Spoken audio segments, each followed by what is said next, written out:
안녕하세요. 반갑습니다.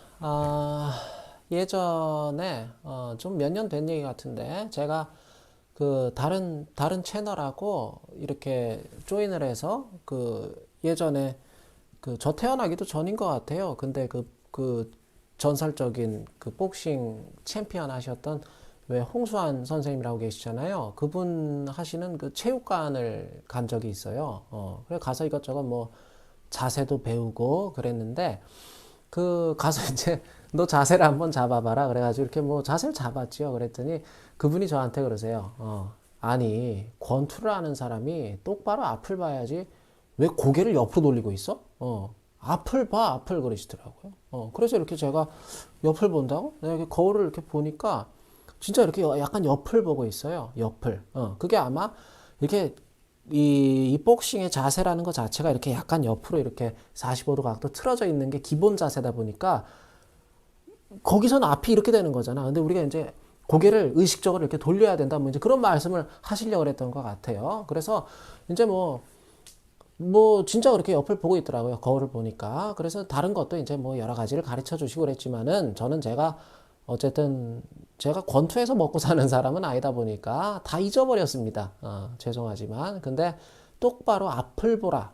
그 말씀은 좀 기억에 아직까지도 좀 생생하게 남아 있는 것 같아요. 그래서 제가 이제 청소년 학생들 만나서 이렇게 상담을 하거나 그러면 꼭 이렇게 그 아이들이 학생들이 이제 그런 특징이 있어요. 어떤 학생들은 꼭 이렇게 뭐라 그래야 될까? 곁눈질을 한다든지 분명히 대화를 하는데 대답은 해 애들이. 근데 먼 산을 보고 있다든지 초점이 딴 데가 있다 그거죠. 그런 친구들이 있어요. 간혹 가다가 꽤 많아요. 그 상담을 받으러 오는 친구들 중에서. 그래서 그럼 제가 뭐라 그러냐면 되도록이면 가능하다면 대화를 할 때는 상대방의 눈을 봐라.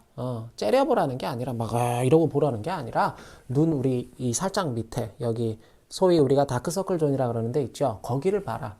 그러면 모르긴 몰라도 좀 나은 의사소통이 가능할지도 모른다. 근데 그런 게 그러니까 중요한 게 뭐냐면 그렇게 이렇게 곁눈질을 하거나 그 먼 산을 보거나 이런 학생들의 어떤 특징이 가만히 이렇게 보니까 저도 제가 이제 경험으로 뭐 아닐 수도 있어요. 근데 이제 그냥 통계적으로 제가 이렇게 본 결과 일단은 그런 학생들의 특징이 공통점이 뭐냐면 앉은 자세가 바르질 않아요. 약간 이렇게 약간 몸 자체가 이렇게 삐딱하게 약간 틀어서 앉아 있는 경우가 많아요. 미세하게 됐든 뭐 어쨌든 간에. 그래서 이 책에도 제가 이제 한 챕터를 이 소재로 썼는데 근데 여기는 무슨 뭐 제가 그 권투 체육관 가고 청소년 학생들 그 뭐 상담하고 그런 얘기는 이 책에는 안 썼어요. 근데 이거 지금 제가 누차 말씀드리지만 새롭게 이제 저도 뭔가 논어를 이 책 나오고 난 다음에 새롭게 자꾸 해석을 뭐 어떻게 또 다른 관점에서 볼까 그러다 보니까 이제 이런 얘기들이 생각나서 지금 말씀을 드리는 건데 우리가 그 논어에 보면 그런 대목이 나옵니다. 이 석부정 부자라 그래서 석부정 부좌니라 석부정 부자. 앉은 자리가 바르지 않으면 앉지 않으셨다. 그런 얘기죠. 공자께서 그렇게 하셨다는 이야기겠죠. 근데 물론 굉장히 짧은 대목이에요. 논어에서 이렇게 또 짧은 대목들이 있어요. 논어에도 보면. 근데 이 석부정 부자라는 게 자리가 바르지 않으면 앉지 않으셨다는 게 이게 어떤 꼭 우리 어떤 물리적인 그죠 자세 교정이나 어떤 정형외과적인 뭐 그런 이야기는 아니겠죠.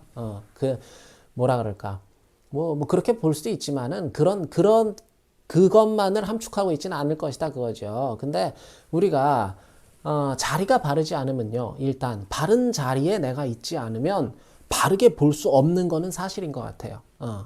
무슨 앉는 좌석이 됐든 뭐 어떤 추상적인 개념으로서의 자리가 됐든 일단 바른 자리에 앉아 있지 않으면 바르게 말하고 행동하기가 어렵다 하는 거는 맞는 이야기 같아요. 그게 이 바른 자리가 뭐냐 그거죠. 바른 자리, 바른 자리가 뭐지? 바른 자리. 예. 이게 의자는 예를 들어서 우리가 의자는 비뚤어지면 뭐 각도기로 재서 똑바로 돌리면 된다 치고 그 외에도 이 세상에는 많은 자리들이 있지 않습니까? 어떤 뭐 얼마 전에 제가 그 파묘라는 영화를 봤는데 그 재밌더라고요. 아내랑 같이 봤는데 어디 뭐 묘자리도 있고, 또 뭐 집이나 계급이나 이런 것도 일종의 자리잖아요. 그게. 그리고 주역에도 보면 우리가 괴상을 보면 각 효들이 있어야 될 자리가 있고, 또 가족들 간에도 우리가 가정 공동체 내에서도 어떤 위계나 질서가 있고, 그 좀 식탁에도 그렇잖아요. 뭐 아버지 앉는 자리 있고, 뭐 애들 앉는 자리, 어머니 앉는 자리 있고, 학교도 마찬가지죠. 선생님 자리 있고, 그리고 뭐 학생들이 앉는 자리가 있고, 뭐 또 교장 선생님 자리가 따로 있고 그렇잖아요. 그래서 전부 자리가 있는데 어딜 가든지, 그럼 그 자리가 상징하는 거는 뭐냐 그거죠. 그것도 자리에 대한 것도 철학적으로 여러 가지 해석이 가능하지만 저는 그 자리라는 게 그게 분수 같아요. 분수. 네 분수를 알아라 할 때 그 분수 있죠. 이렇게 되지. 분수. 좀 이상하다. 뭐 빠졌나? 숫자가? 셈 숫자가? 아무튼 분수라는 게 네 분수를 알아라 할 때 그 분수. 저한테 그 상담을 가르쳐 주신 분이 그 이서원 박사님, 이서원 교수님이란 분이세요. 근데 이분의 스승님이 그 이근우 박사님이시고, 제가 왜 지금 실명을 말씀드리냐면, 제가 출처를 명확하게 하려고 합니다.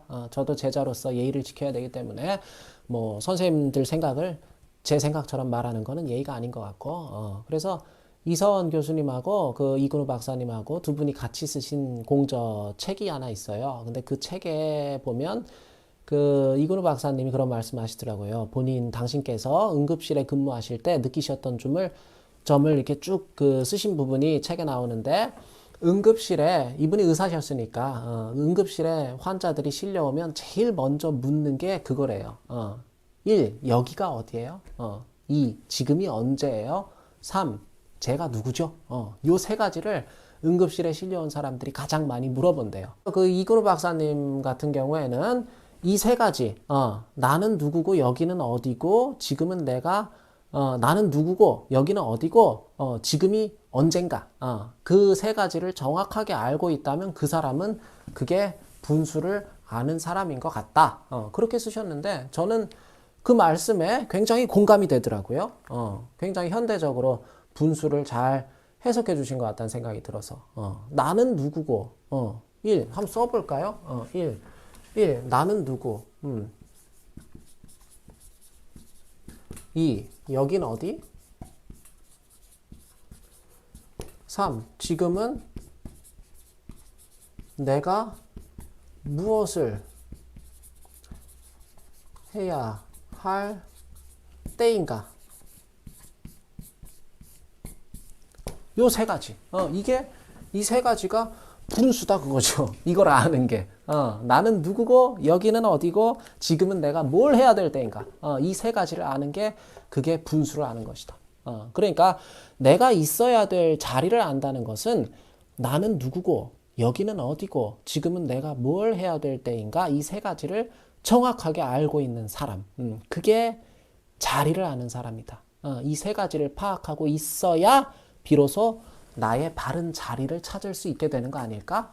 그런 생각이 들어요. 그래서 요새 그 메타카그니션이라는 메타인지라는 말이 이것도 한물 간 것 같아요. 한때 되게 유행했었는데 그게 이제 그 메타인지라는 게 이것도 사실은 뭐랄까 그 실체가 없어요.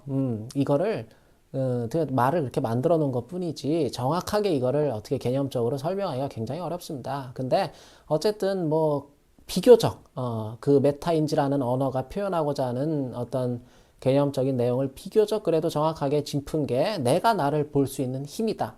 그거를 우리가 메타인지력이라 그러잖아요. 저는 그게 같은 말, 왜 어려운 말을 자꾸 써야 될 이유가 없잖아요, 우리가.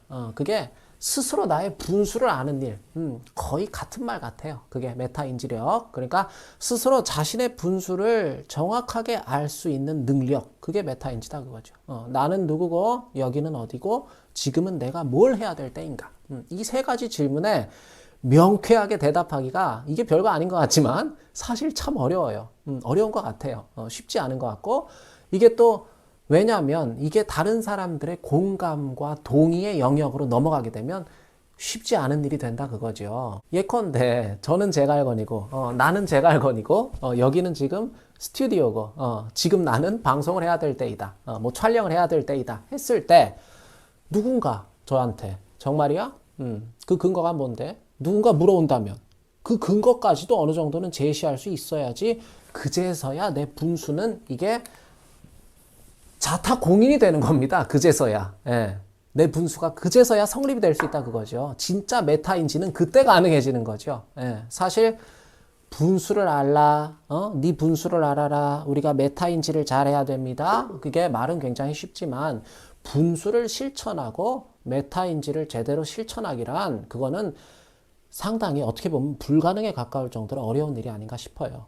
저 역시 이게 잘 되지 않을 때가 굉장히 많고요. 자리가 바르지 않다면 앉지 않으셨다. 내 분수에 맞는지를 알 수 없거나 내 분수가 아니라고 여겨졌다면, 그랬다면 말하거나 행동하지 않았다. 석부정, 부좌. 그게 우리가 권투도 그렇잖아요. 상대방을 똑바로 봐야지 맞출 수가 있는 거고, 바르게 맞춰야 이길 수 있는 거고, 대화도 마찬가지고요. 우리가 눈은 마음의 창이라 그러잖아요. 똑바로 우리가 아이 컨택을 해야 제대로 상호작용이 되고, 의사소통도 왜곡 없이 바르게 되고, 마음이 이렇게 전달되기도 하고, 나는 누구고, 여기는 어디고, 지금은 내가 뭘 해야 될 때인가, 그거 지금 당장 대답하기 어렵더라도 이 물음에 대한 어떤 우리가 계속 끊임없이 자문자답을 계속해서 해 나가다 보면 완벽하게 바른 자리까지는 아니더라도 세상에 완벽하게 바른 자리에 앉아 있는 사람이 있겠습니까? 없다고 봐야죠. 근데 그래도 끊임없이 그렇게 자문자답을 나는 누구고 여기는 어디고 지금은 내가 뭘 해야 될 때인가 이 자문자답을 계속 던지다 보면 내 자리가 그래도 바르지 못함보다는 바름에 가까워지게 되고 내 삶과 내 분수는 점점 일치를 이뤄 나가게 되고 내 메타 인지력도 높아지게 되고 뭐 그렇게 되지 않을까 싶은 생각이 듭니다. 네, 이 책에는 또 다른 내용이 쓰여 있기 때문에 또 이 대목과 이 석부정 부좌 이 대목과 관련해서 또 뭐 또 다른 관점에서의 해석을 보시고 싶다 하시는 분들은 이 책을 한 번쯤 보시는 것도 의의가 있으리라는 생각이 듭니다. 오늘도 제 강의를 들어주신 여러분 진심으로 감사드립니다.